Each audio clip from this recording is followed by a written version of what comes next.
కూడా విగ్రహారాధికులే. విగ్రహారాధన అంటే ఏంటి? బొమ్మకు నమస్కరించేది విగ్రహారాధన. ప్రతి ఒక్క విషయంలో విగ్రహారాధనకులమైన. కొంతమంది ధనాన్ని ప్రేమించి అదొక విగ్రహారాధన అయిపోతుంది.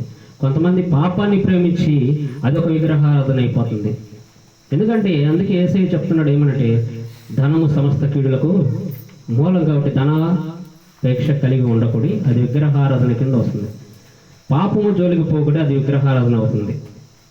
ప్రతిదీ మనం ఏదైతే ఆలోచన చేస్తున్నామో ఈ చెడు లోకంలో చెడు బానిసలుగా మనం ఎప్పుడైతే ఉంటున్నామో దానికి మనము విగ్రహారాధికులుగానే ఉంటున్నాం.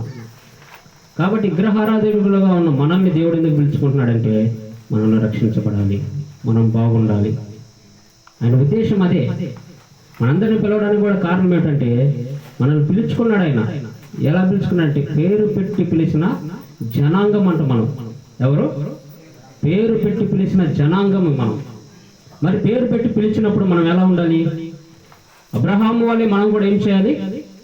పాత రోత జీవితాన్ని విడిచిపెట్టి నూతన స్వభావంను ధరించుకొని అబ్రహాము వాళ్ళ విశ్వాసానికి తండ్రిగా మారిపోవాలి.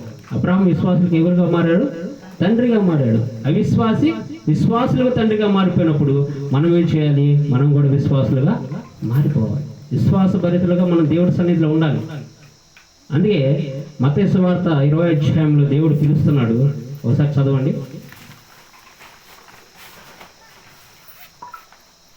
మత్తయి సువార్త 20వ అధ్యాయం.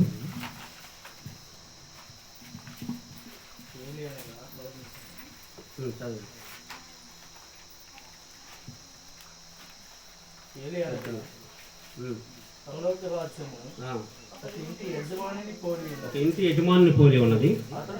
అతడు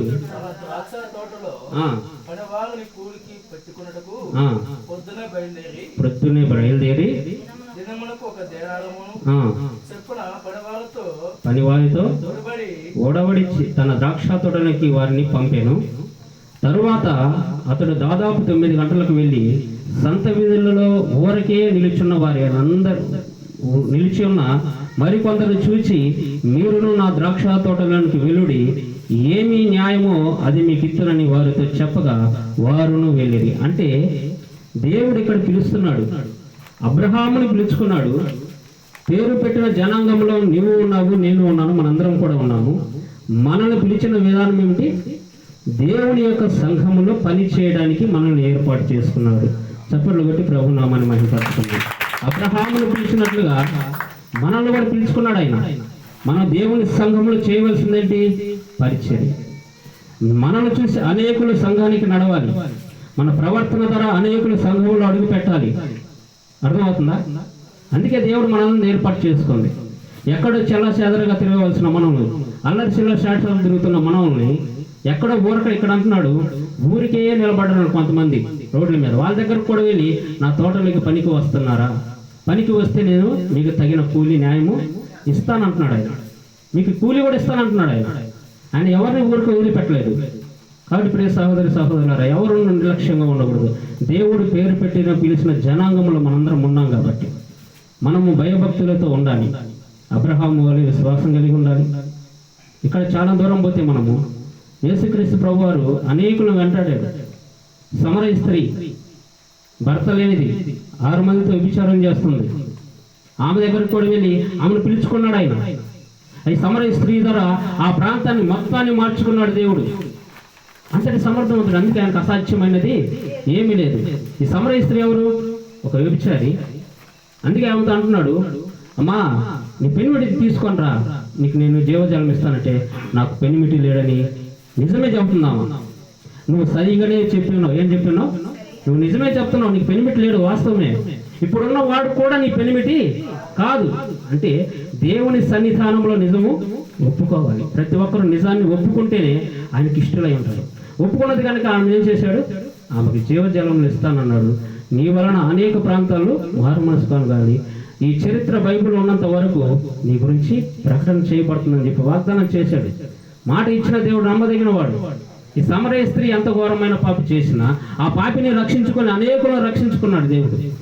ఈ దినంలో మీరు కూడా అదే ఆలోచన చేసుకొని ఇక్కడ కూర్చున్న ప్రతి ఒక్కరు కూడా, అయ్యా నేను పాపిగా ఉన్నప్పుడు నన్ను ప్రేమించి పిలిచావు ప్రభువా, నీ మందిరంలోకి నన్ను పిలిచావు, అబ్రహామును పిలిచావు, నన్ను పిలిచావు, సమరయ స్త్రీని పిలుచుకున్నావు, నన్ను కూడా పిలిచావు ప్రభువా, నేను నీ సేవ చేయడానికి నాకు మంచి శక్తిని బలమును దయచేయమని మీరు ప్రార్థన చేయాలి, కానీ బలహీనుల వల్ల ఉండకూడదు.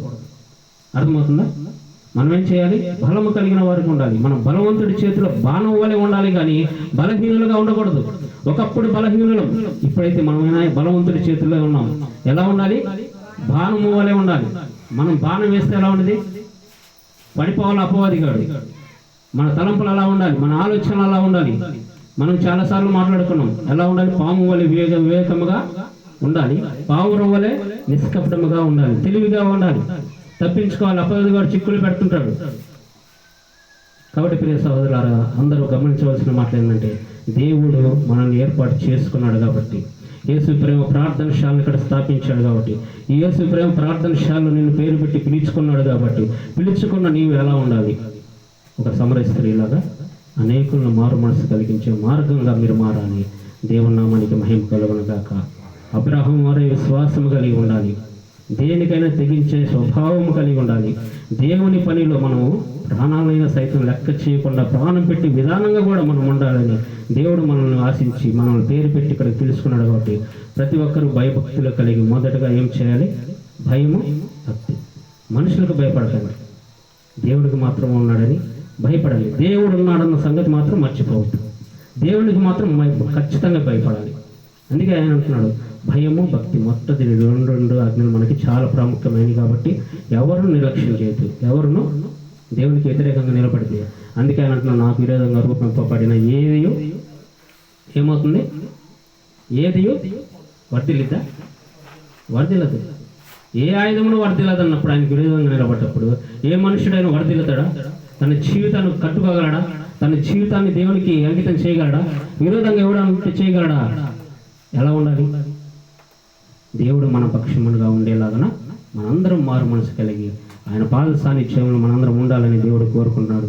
దేవుడి కొద్ది మాటలు దీవించి ఈ కొద్ది హెచ్చరికలు మనకు చూపించినందుకే మనందరం కూడా సమరయ స్త్రీ వాళ్ళ యొక్క అబ్రహాము వాళ్ళే అందరూ పాపులను పిలుచుకొని మార్చుకొని తన రాజ్యమును కట్టుటకు దేవుడు ఎంతో శ్రమపడి ఉన్నాడు.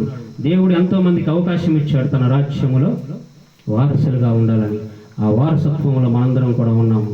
కాబట్టి ప్రియ సహోదరులు అందరూ కళ్ళు మూసుకున్నట్టయితే ప్రార్థన చేసుకుందాం. మహాపరిశుద్ధుడా, ప్రేమ నమ్మకమైన తండ్రి, ఇదిగోనైనా ఈ మధ్యాహ్న కాల సమయంలో ప్రభువా, ఇదిగో ప్రభా, మీరు మాట్లాడిన ప్రతి మాట మీ బిడ్డల హృదయాల్లో ప్రభా నీరు కట్టి ఫలింపచేయండి నాయన. ఒక్కొక్క హృదయాన్ని తాకండి ప్రభువా. ఇదిగోనైనా వారి ఎత్తబడిన వాక్యము ప్రతి హృదయములో 30 గాను 60 గాను 100 గాను ఫలింపచేసి ప్రతి బిడ్డను మీ పాదాలకు సమర్పణ చేసుకోమని అడుగుతున్నాం తండ్రి. అయ్యా ఇదిగో ప్రభువా, అబ్రహామును చూపించావు ప్రభువా, అబ్రహాము చేసిన విశ్వాసమును చూపించావు ప్రభువా. అలాగనైనా మీ బిడ్డ సమరయ స్త్రీని మీరు చూపించారు ప్రభువా. ఆ బిడ్డ ద్వారా అనేకులను రక్షించుకొనుట ఎలాగో మాకు నేర్పించారు ప్రభువా. మా తోటి సహోదరులను, మా గ్రామంలో ఉన్న ప్రతి సహోదరుని, యవనస్తుని ప్రభువా, పాపములో పడి బ్రతుకుతున్న ప్రతి బలహీనతలో పడి బ్రతుకుతున్న ప్రతి సహోదరిని రక్షించుకొనుటకు మీరు మాకు చూపించిన మార్గమును బట్టి మీకు వందనాలు, స్తుతులు, స్తోత్రాలు చెల్లించుకుంటున్నాం ప్రభువా. అయ్యా ఇంకా అనేకమైన సంగతులు, గూఢమైన సంగతులు మాకు బోధించండి ప్రభువా. మేము మీ సన్నిధిలో ఎలా బ్రతకాలో, ఎలా జీవించాలో ప్రభువా, మీ అందు ఎలా భయభక్తులు కలిగి జీవించాలో ప్రభువా మాకు నేర్పించమని అడుగుతున్నాం ప్రభువా. ఇంకా తేటపరచమని అడుగుతున్నాం ప్రభువా. మీ వాక్యాన్ని తేటపరచమని అడుగుతున్నాం ప్రభువా. కృప చూపించమని అడుగుతున్నాము తండ్రి. ఇదిగోనైనా అనేకులు ప్రభువా మీ బిడ్డలు అనారోగ్య సమస్యలతో బాధపడుతున్నారు ప్రభువా. అటు వారందరినీ ప్రభువా మీ గాయపడిన హస్తంతో ముట్టి వారిని స్వస్థపరచమని అడుగుతున్నాం తండ్రి. ఇదిగో ప్రభా, అనేకులు ఆర్థికంగా ఇబ్బంది పడుతున్నారు ప్రభు, వారికి నేను తండ్రి సహాయం చేయమని అడుగుతున్నాను తండ్రి. అలాగే గర్భఫలముల కోసం ఎదురు చూస్తున్న బిడ్డలకు గర్భఫలమును దయచేయమని అడుగుతున్నాను తండ్రి. కృప చూపించమని అడుగుతున్నాను తండ్రి. కృపా కనికరము సమాధానము దయచేయమని అడుగుతున్నాను ప్రభా. యేసు ప్రేమ ప్రార్థనశాల యందు మీరు నిలిచేయండి ప్రభా.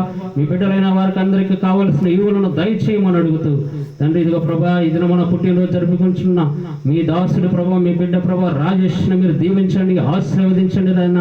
ఇదిగోనైనా మీ బిడ్డను ప్రభా 100 సంవత్సరాల ఆయుష్ను దయచేయమని అడుగుతున్నాను ప్రభా. కృప చూపించమని అడుగుతున్నాను ప్రభా. ప్రతి వచ్చరము ప్రభా మీదపై మీ దయా కిరీటమును దయచేయమని అడుగుతున్నాను ప్రభా. అయ్యా ఇదిగో నాయన మీ బిడ్డను మీ చేతులతో ఎత్తి పట్టుకోండి ప్రభా. వాళ్ళ తరంతరాన్ని దీవించండి, ఆశీర్వదించండి ప్రభా, బలపరచండి ప్రభా. కృప చూపించండి అని అడుగుతున్నాను తండ్రి. ఇంకా నువ్వు ప్రభా యేసు ప్రేమ ప్రార్థనశాల చుట్టూ మీ కృప చూపించండి, కనికరించండి ప్రభా. మీ దూతలను కాపుదల చేయండి, మీ పరిశుద్ధాత్మ అగ్నితో ప్రభా కంచె వేయమని అడుగుతున్నాను ప్రభా. ఇదిగో నాయన ఈ పరిచర్య నిమిత్తం వాడబడుతున్న 2 వాహనములను మీ స్వాధీనంలోకి తీసుకోండి ప్రభా.